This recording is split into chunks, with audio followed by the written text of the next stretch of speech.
Thank you, everybody. We are going to start our panel about health governance and medical practices in post-revolutionary Iran. First, Yasmine Ansari is going to have a lecture. Yasmine Ansari is a feminist scholar and activist. It is the right combination that we need. She has received her master's degree in Central European University in Vienna, and she is pursuing her PhD project in Department of Gender and Women Studies at University of Wisconsin-Madison. Her research interests focus on feminist biopolitics, reproductive policies, and history of women in the Middle East.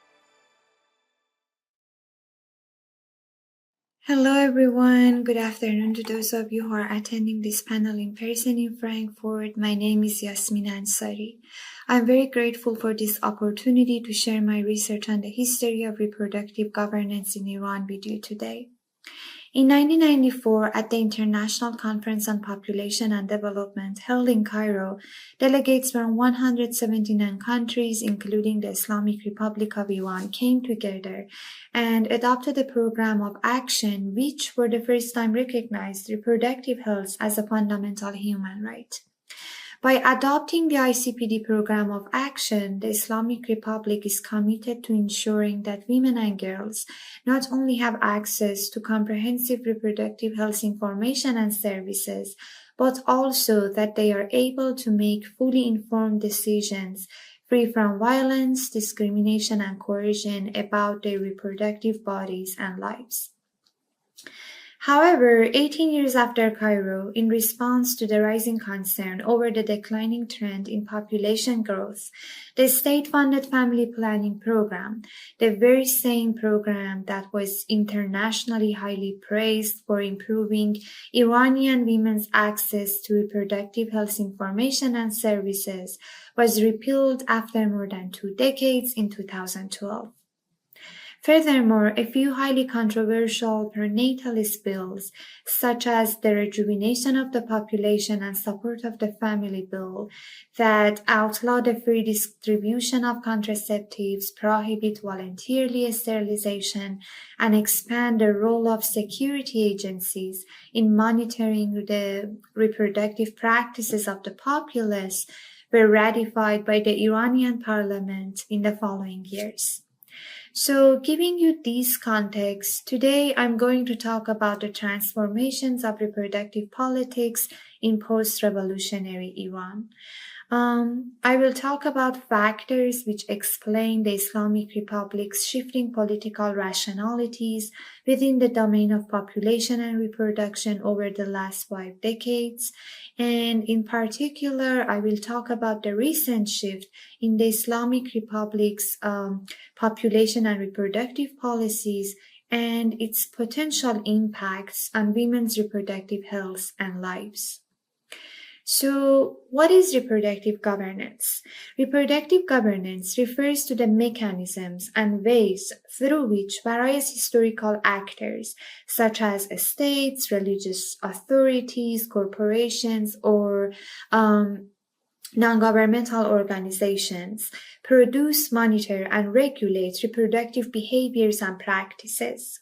So, as you can see, reproductive governance is frequently enacted from above, and it is delivered in the form of laws and policies, religious edicts, state programs, economic incentives, legislative controls, punitive measures, moral arguments, and so on. Also, when we are thinking about reproductive governance, it directs our attention to subject-making powers.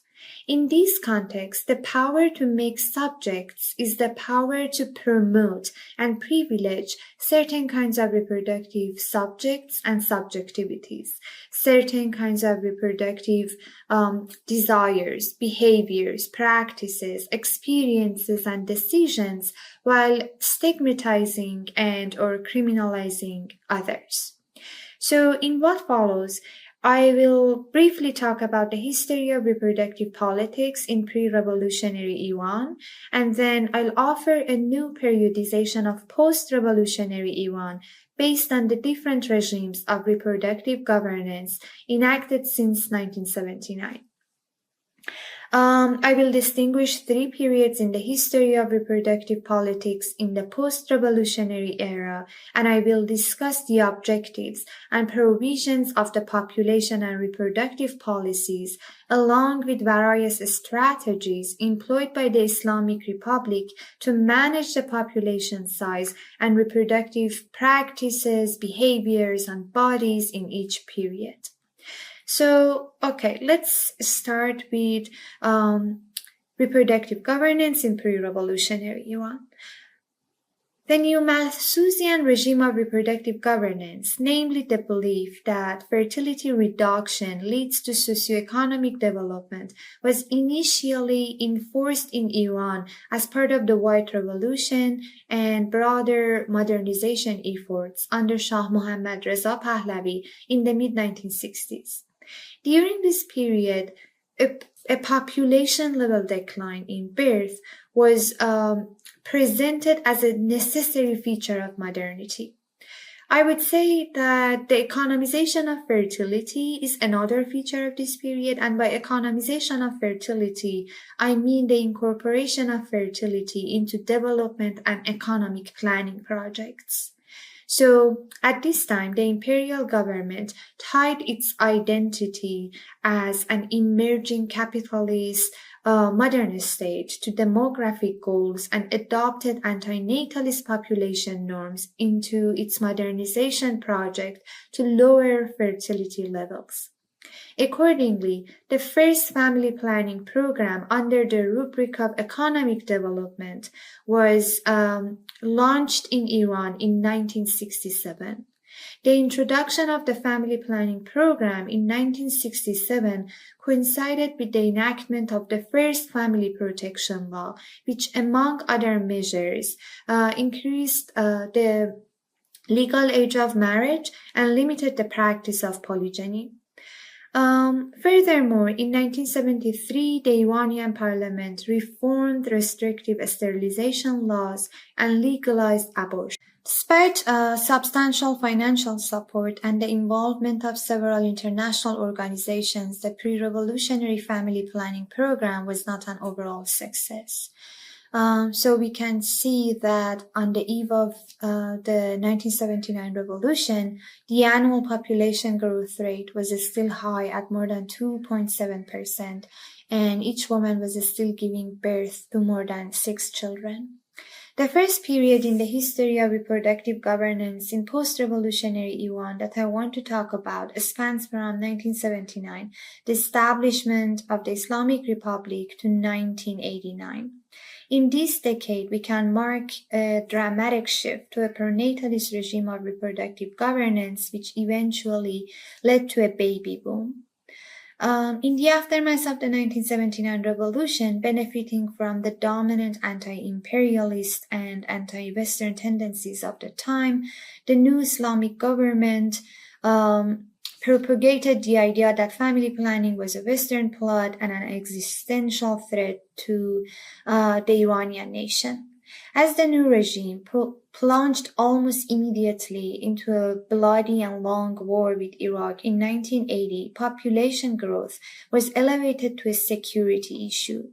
Therefore, a religiously driven pronatalist regime of reproductive governance was established.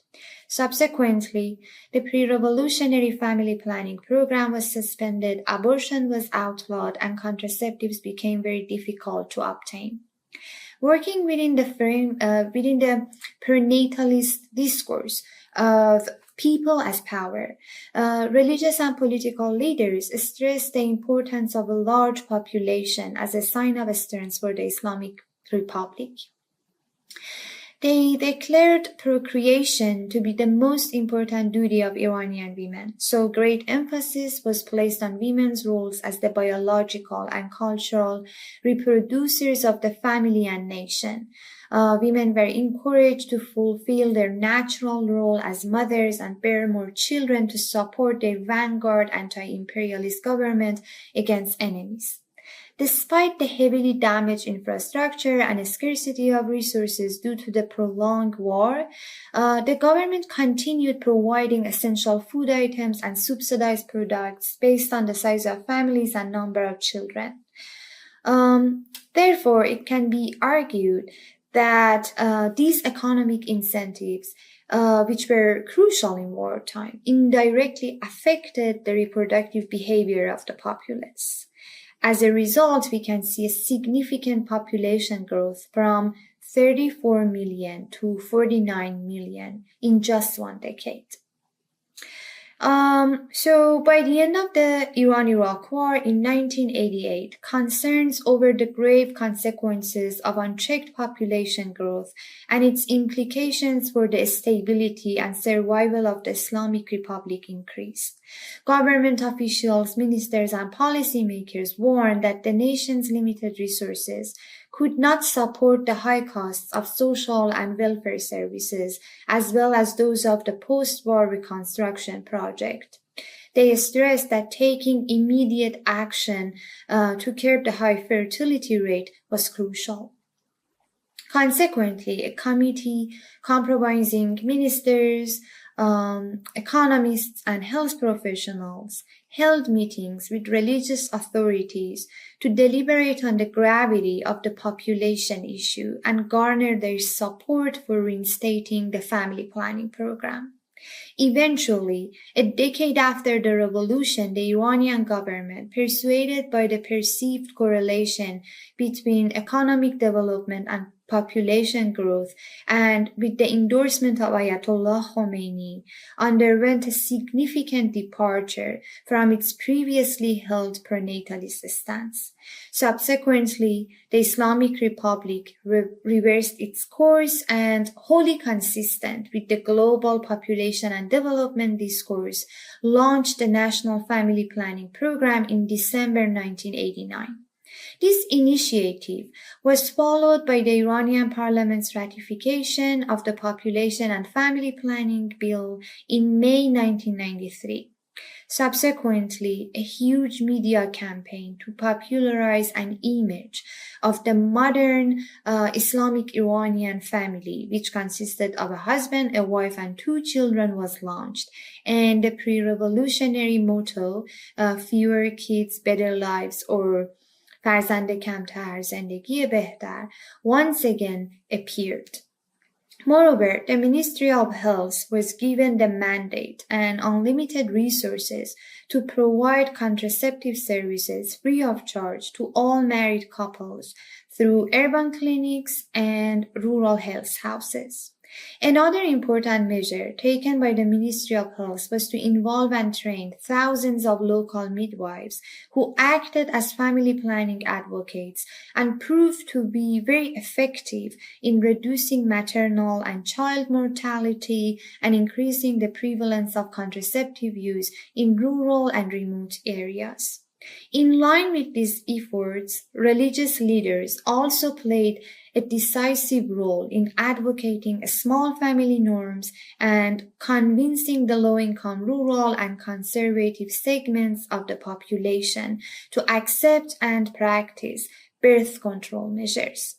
Moreover, the Islamic Republic actively participated in international population conferences and endorsed global norms like by adoption of the ICPD Program of Action in September 1994 that I discussed in the beginning of my presentation. Noteworthy that abortion was never addressed as a component of the Islamic Republic's family planning program. In fact, until 2005, abortion remained illegal on most grounds except to save the pregnant woman's life. Furthermore, in contravention of the Cairo Agenda, the Islamic Republic's family planning program never included sexual and reproductive health information, services, and education for adolescents. So the only official educational source on sexual and reproductive health for youth in Iran was a one-credit university-level course on population and family planning, which was eventually suspended in 2012.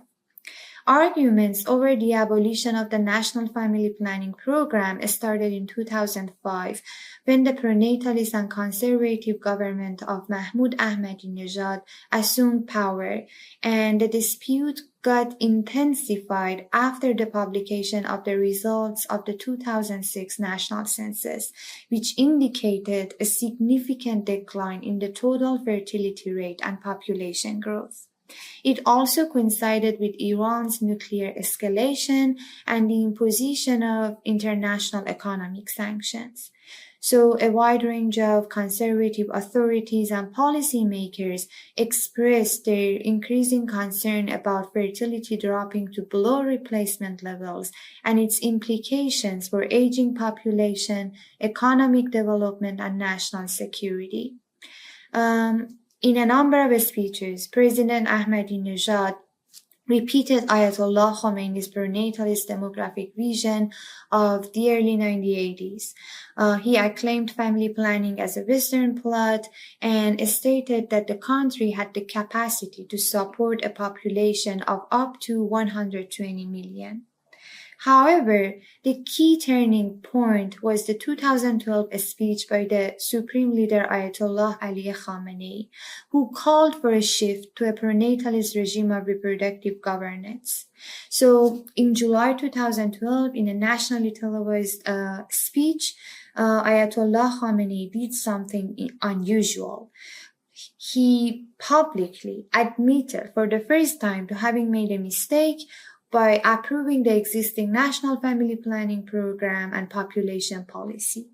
He urged Iranians to produce more babies, which he said is essential for the future of the Islamic Republic. He emphasized the dangers for the Muslim world, the Iranian nation, and in particular the Shias if they did not multiply. So he maintained that Iran should aim for a 120 to 200 million population. And he entrusted the official authorities to implement prenatalist policies and measures. Ayatollah Khamenei has repeated this prenatalist mantra on many different occasions since 2012. And I would say that his speeches are typical examples of reproductive righteousness. What do I mean by reproductive righteousness is a moralizing grammar in which religious and political leaders invoke the threat of national, social, and cultural decline to justify their ethno-nationalist reproductive agendas. So these leaders claim moral superiority by positioning themselves as the ultimate savior who defends their nation from supposedly non-native enemies that are ethno-racial, religious, and political others. So in his speeches, Ayatollah Khamenei invokes a narrative of a demographic crisis waiting for the Iranian nation and Shias to legitimize his controversial reproductive and population policies. Besides economic concerns, fears about the ethno-racial and religious arithmetic of the population accompany his narratives. So his remarks and narrative of an impending demographic crisis and invoking the urgency to reproduce a young Shia population to solve this crisis constitute the building blocks of the ongoing prenatalist discourses and policies in Iran for the last decade. So responding to Ayatollah Khamenei's prenatalist directive, the 1993 family planning program was repealed in 2012, and a prenatalist population policy package known as the Rejuvenation Law, containing various incentives and punitive measures, was introduced by the Iranian parliament in October 2021 and subsequently signed into law by then President Ebrahim Raisi in November 2021. So the Rejuvenation Law contains 73 articles, 81 notes, and is set for a trial implementation over 7 years. Rejuvenation law outlines various incentives for childbearing, such as extended maternity leave and flexible working hours for pregnant women and nursing mothers. It also offers financial benefits, such as home loans, tax relief, and utility discounts for large families. Further, this legislation incorporates several punitive measures aimed at restricting women's access to reproductive healthcare services. So it prohibits the free distribution of contraceptives through public healthcare systems and restricts access to voluntarily sterilization and long-acting reversible contraceptives. Although not wholly banning prenatal genetic screening, this law restricts healthcare providers from recommending or referring such services. In addition, under this new regulation, the coverage of prenatal screening tests by insurance companies is prohibited. In further efforts to increase the fertility rate, Article 56 of the Rejuvenation Law proposes a review of conditions under which therapeutic abortions would be permitted, now requiring approval from an all-male panel that includes a judge, a state-appointed doctor, and a forensic pathologist. It also stipulates that anyone performing multiple abortions could be liable for capital punishment. Finally, considering the deification of fertility as a particular mode of reproductive governance, the Rejuvenation Law requires the Ministry of Health to establish a centralized database for the registration and collection of information on pregnancies, deliveries, and abortions in all public and private health facilities. In addition, the Ministry of Health is obliged to share the obtained information with the Ministry of Intelligence and other security agencies. In conclusion, from 2012 onwards, reversing the fertility decline has been one of the top priorities of the Islamic Republic. While the Islamic Republic's pronatalist population policy of the last decades might be regarded as a pragmatic response to reverse the trend of depopulation, it contains discriminatory elements that override women's reproductive rights as guaranteed by the ICPD program of action and adversely affect their reproductive health and lives. The incentives provided by the Rejuvenation Law especially target the disadvantaged women who are more likely to be incited by monetary rewards to procreate at higher rates, but who will certainly be more negatively impacted by lack of access to reproductive health information and services and may be forced to pursue unsafe abortions or go through with unplanned pregnancies. The proposed restrictions and punitive measures outlined in the Rejuvenation Law will disproportionately endanger the health and autonomy of underserved and economically disadvantaged women in rural and deprived areas who already have limited choices when it comes to their reproductive health and controlling their bodies. The restrictions on the free distribution of contraceptives are especially worrisome since in Iran, long-acting reversible contraceptives are mainly used by poor, unemployed, and low-educated women in rural and peripheral zones who already have a large number of children and want to prevent further pregnancies. Moreover, it is well established that abortion laws do not decrease abortion rates. Rather, they increase the likelihood of unsafe abortions. Currently, it is estimated that more than 300,000 unsafe abortions occur annually in Iran, a figure that is expected to rise under the new legislation, leading to more unsafe and potentially life-threatening procedures. Unsafe abortions can have grave consequences, so much so that according to WHO, they are the third leading cause of maternal deaths worldwide. Furthermore, abortion restrictions have been demonstrated to harm both mental and physical health and lead to social and financial burdens, not least because affected women are forced to continue unintended pregnancies or risk being thrust into the criminal justice system. In the end, we cannot fail to note that there is a coherence between the recent perinatalist approach and the Islamic Republic's desire for regional hegemony on the one hand and its concerns about the growing Sunni population of the country and the population of Afghan refugees and Afghan immigrants on the other hand.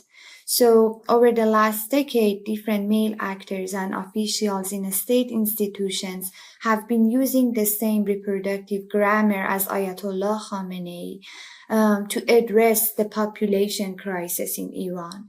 They draw on the long-standing ethno-racialized fears and frame particular others within the borders of the Islamic Republic as inherently dangerous to the Iranian nation's security and continuity.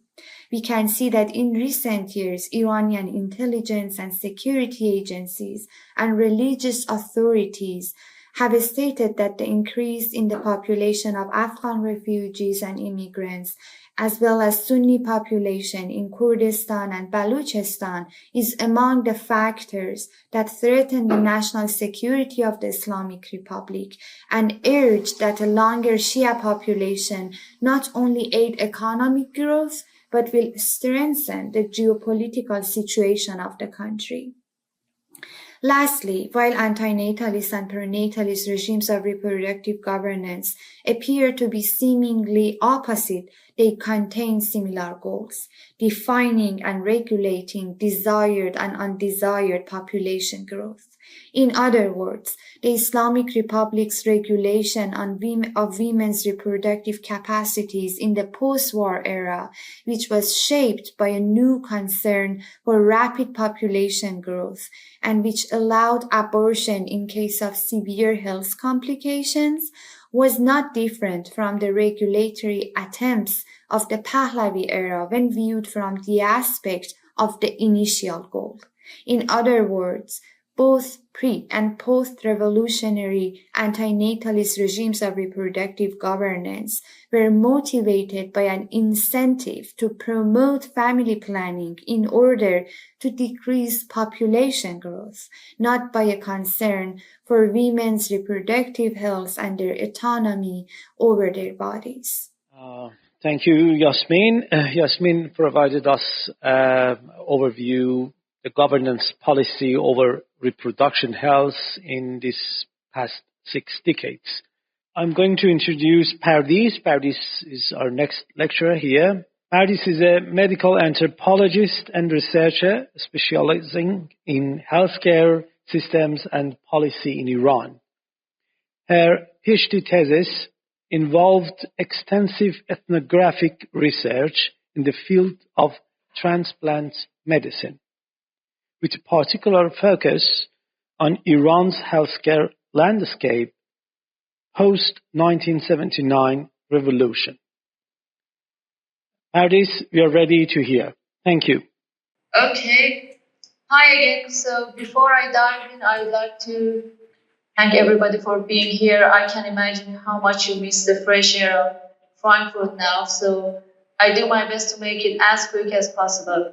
Today, I'm so excited to share with you my research on institutionalization of transplant medicine in revolutionary Iran, subtitle Unraveling the Politics of Healthcare. So Iran boasts one of the most successful organ transplant procurement system, both for living and deceased donation within the Islamic world and the broader region. My research seeks to ethnographically and historically unravel the path to this point. An essential aspect involves uncovering the process through which certain voices gain dominance, leading to ascendancy of specific institutional forms.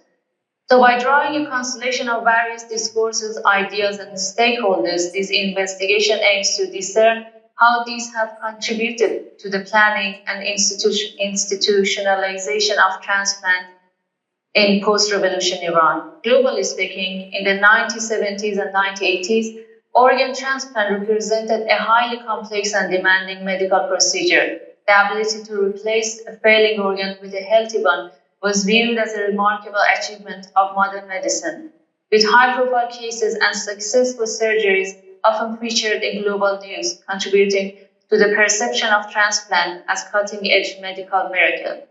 It was a dream for any surgeon to play a part in this history. Additionally, the profound significance of transplant procedure for the first generation of Iranian doctors after the Islamic Revolution cannot be denied. So how was this dream realized in Iran? Since the 1979 revolution, pursuing healthcare justice emerged as a revolutionary objective. Healthcare policy interventions such as the Iranian Primary Healthcare Network resulted in a notable achievement, including universal immunization, significant reduction in maternal and infant mortality rates, effective family planning, and population control. This socio-economical initiative received widespread support and recognition both nationally and globally. Additionally, organ transplant became a topic of interest.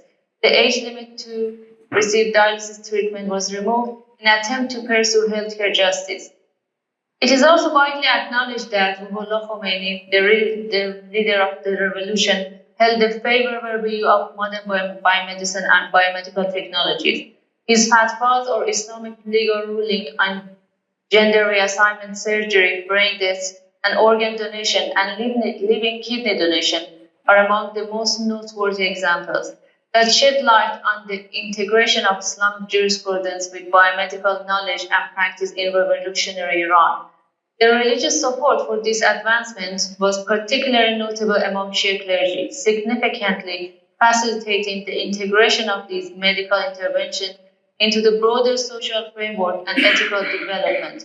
For instance, while many Muslim countries still hesitate to legalize and routinize donation after brain death, Shia clergy in Iran, notably Ruhollah Khomeini, authorized donation after brain death in 1989. As elaborated by Shaykh in the formation of modern Iran, during the 19th century, the clergy was particularly singled out in the field of medicine. Has the 1979 revolution marked a reconciliation between science and religion, or as some researchers suggest, was it due to inherent principle in Shia jurisprudence, reason, and consensus? I cannot agree much with these conclusions. Rather, my research signifies that medical advancement has served as a political tool during the past decades. Since the early days of the revolution, a group of medical doctors held the responsibility for Khomeini's health. Paying regular visits to the leader turned into a golden opportunity to discuss new advancement and acquire religious approval. Furthermore, in those days, a new generation of revolutionary medical doctors joined the uprising and later assumed influential positions within the Iranian political and healthcare system. The cultural capital traditionally associated with medical professionals became increasingly intertwined with political power and religious authority, thus providing a unique opportunity for trustworthy medics to intervene and reform both society and the healthcare system, under one condition, that these reforms must be aligned with the Islamic values of the revolution. As elucidated in the formulation of goals and principles of medical education by the Supreme Council of the Cultural Revolution, purification prioritized education and insightfulness held equal weight as trustworthiness. This approach underscored the integration of Islamic principles into medical training and practice, aligning professional development with the broader ideological goals of the revolution. This coincided with the state of emergency resulting from Iran-Iraq war. The rapid surge in complex surgical procedure strains Iran's healthcare system and necessitated rapid advancement in surgical techniques and infrastructure. Surgeons and medical professionals faced unprecedented challenge in treating war-related injuries and conditions, pushing the boundaries of bioethics, medical knowledge, and surgical capabilities.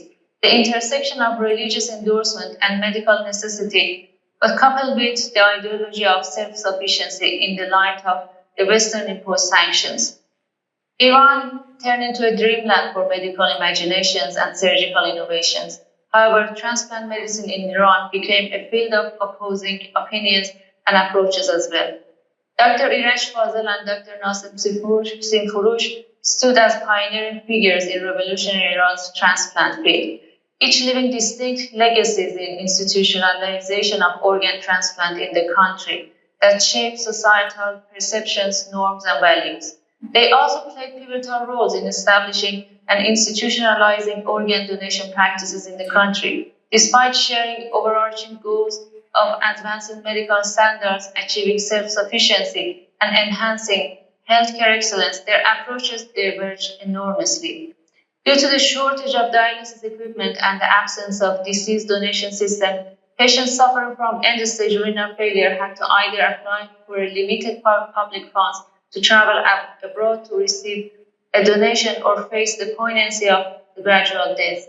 In the mid-1980s, the Ministry of Health and Medical Education set up 2 teams for organ transplant. Under the supervision of Fazil, donations were performed strictly from emotionally related organ donors. The second team, under the supervision of Dr. Nasser Simfurush, took a completely different path. Many acknowledge that the Iran Kidney Foundation activities would not have been possible without its immense support and dedication. Under this endeavor, commodification of body parts became legalized and institutionalized in the Islamic Republic of Iran. The foundation facilitates compensated kidney donation in Iran. However, continuation of this approach to donation, known as Iranian model, has raised significant concerns about inequality and the potential for exploitation. Despite the ethical concern, the Iranian healthcare system has not yet removed or abolished the paid donation model, highlighting a troubling acceptance of inequality and exploitation within the framework of medical practice. The coexistence of these 2 divergent approaches to organ transplant in Iran reflects deep-seated contradiction within country's healthcare system as well. The persistence of these 2 approaches is not just a reflection of medical and ethical dilemma, but also of political power struggles that have shaped the healthcare system. These divergent models mirror the broader tension between different political factions vying for influence within the country's post-revolutionary framework. This interplay between ethical consideration and political interest underscores how healthcare in Iran has become a battleground for competing ideologies, where the power to shape medical practice often hinges on the ability to align with or challenge prevailing political currents. This case study of transplant medicine in post-revolution Iran thus reveals the intricate and often contentious relationship between medical practice and political power, illustrating how healthcare, far from being a neutral domain, is deeply embedded within the broader struggles for control, influence, and legitimacy in Iranian society. Thank you for your time. Thank you, Pardis. If I were you, I would name my lecture The Dark Side of Transplantation. But thank you for your brief lecture. Is there any comments, question, or anything? Yeah, please. About the promotion of traditional medicine by the government, despite these advances that you talk about, we see that the other side, the government is trying to say that, the traditional medicine is better, and then you're establishing, encouraging they put this, the traditional medicine as the curriculum in the universities. And we see that by assigning, for example, by letting people go into the universities that they know that these people wouldn't achieve big, they wouldn't help the advancement of the practice of medicine in Iran. They are not really into promoting, the advancement of the medicine in Iran. What about that? So this is a very interesting question. Actually, there are different scenarios to approach the question. When we go back to early years after the revolution, we can see that the medicine that came to place and was being institutionalized in Iran was completely a modern medicine. Just with some, referring to changing people in the up ranks and in high position to people who hold Islamic values, who keep holding on Islamic values and knowledge. Let's say who are revolutionary. So early days we didn't have that much of traditional or Islamic medicine in Iran. But as we go, as we continued, unfortunately, I can say that this is the two-faceted thing to discuss, because from one hand we have so many shortcomings in modern biomedical sphere in Iran, which resulted in people to being willing to go back to the traditional forms of treatment and healings. And on the other hand, so there is a massive fund is going through let's say reversing these currents in traditional medicines in Iran, which they can, which the understanding is that, traditional medicine is going back to the root of Islamic medicine. And so I think this is not only from the government side, and this is not only being imposed on people. There is also a willingness towards these currents in Iranian society. I think there is a transformation of the ideology of Islamic Republic, I think. Ayatollah Khomeini's Risale, I don't know the meaning of Risale in English, he said you should follow the clergies the same as you follow the instructions of your doctors. But after Ayatollah Khomeini, we see there is a transformation. The clergies start to embark in new attitudes to medicine. They start to compete with the logic of medicine, and they want their supremacy over the modern medicine.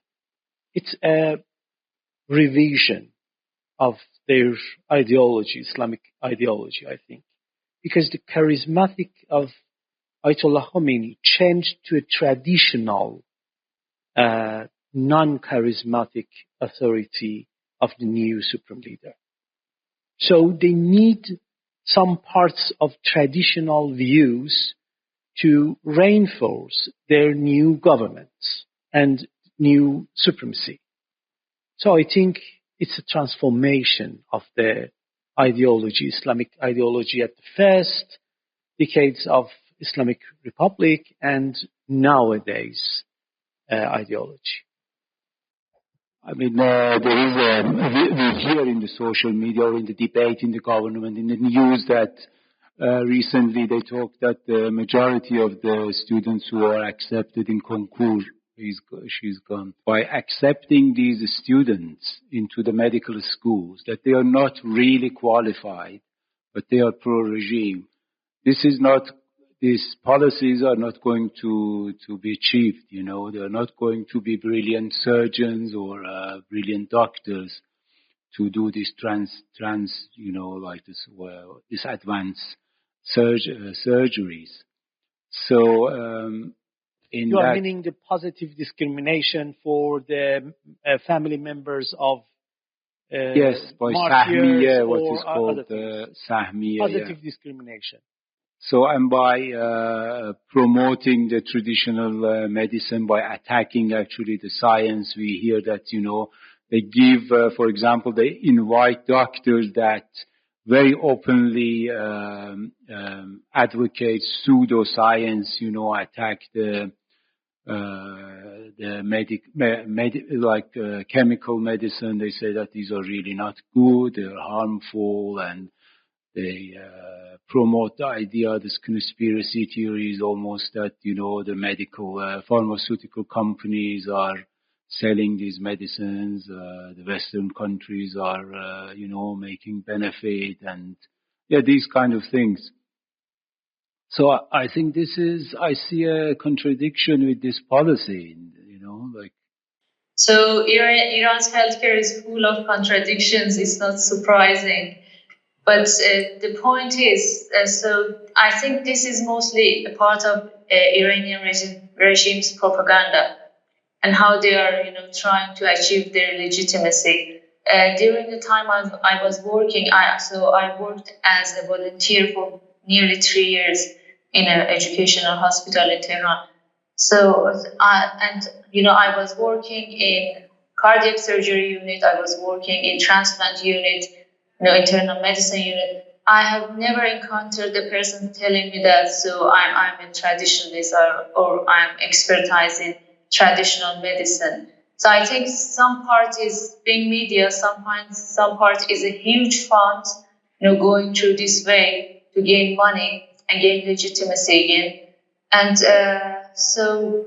about quotas and sahmiyas, as Mazdak also mentioned and you mentioned. So this is going to be devastating in Iran because now our new minister is saying that more than 70% of students at Medical University of Tehran are going through these sahmiyas or going through these quotas to study medicine. So this is a very dark story, and I truly believe that we are only in the beginning of this story. And what we are saying that, we had a population, we had a rising population during 1960s. So my generation, we are all going to be in need of, medical treatments and medical procedures in, let's say, 20 years. And then we don't have qualified doctor and we don't have that much qualified doctor, let's say, to provide healthcare services in Iran. And the other point is that, seeing a patient as only, a domain of disease, that's also another problem that people are, that makes people reluctant about modern medicine in Iran. But, I'm a researcher and I just read as you read. And for my experience, I never encountered a person working in a hospital, in an official educational hospital, saying that I will treat you with herbal medicine or something like that.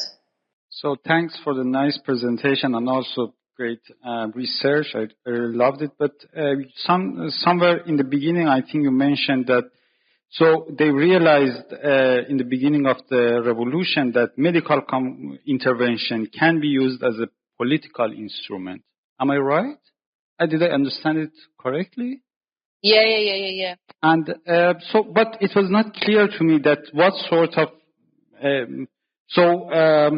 yes, for example, the profession of the doctors were gaining a lot of political power and also, I think, a lot of discursive power. So these modern medicine medical professionals. Can you maybe repeat it, an example if you mentioned it in your presentation and I missed it?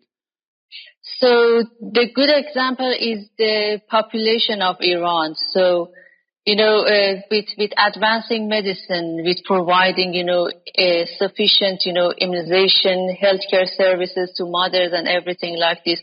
So they had a goal to achieve, that 20 million, military, Basij Bismail unit. So that's a very good example, and we all have heard about that one. So, and I said that medical intervention, so specifically we can, example population growth. And so the next one was social intervention. So doctors were using their knowledge not only medically intervene, but also socially intervene in the society. But then, sorry, to continue my question, something like organ transplant was coming, like so is this also a political instrument or was just the influence of the modern medicine that we also need this one as well, like or organ transplant or I think you mentioned a few other like transition operation. This was. Before going to Pardis, let me add something to your question. Modern medicine in its base is a secular attitude. Because as a doctor in emergency situation, I can break all of the Islamic rules. I can prescribe you wine. I can touch the body of namahram. I can see every organs of the women that I cannot see in the other places. So this is a secular notion, if you see it.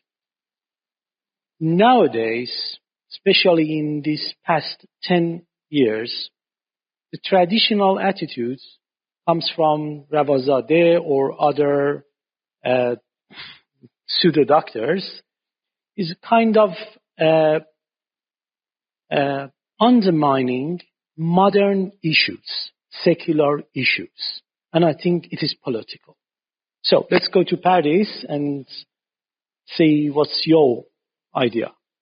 I do agree with you that we need these, medical advancements in Iran. But when we go to other countries and, going through comparative studies of transplant medicine, we can see different paths that took place. For example, in Japan, they still have very low rates of donation after brain death.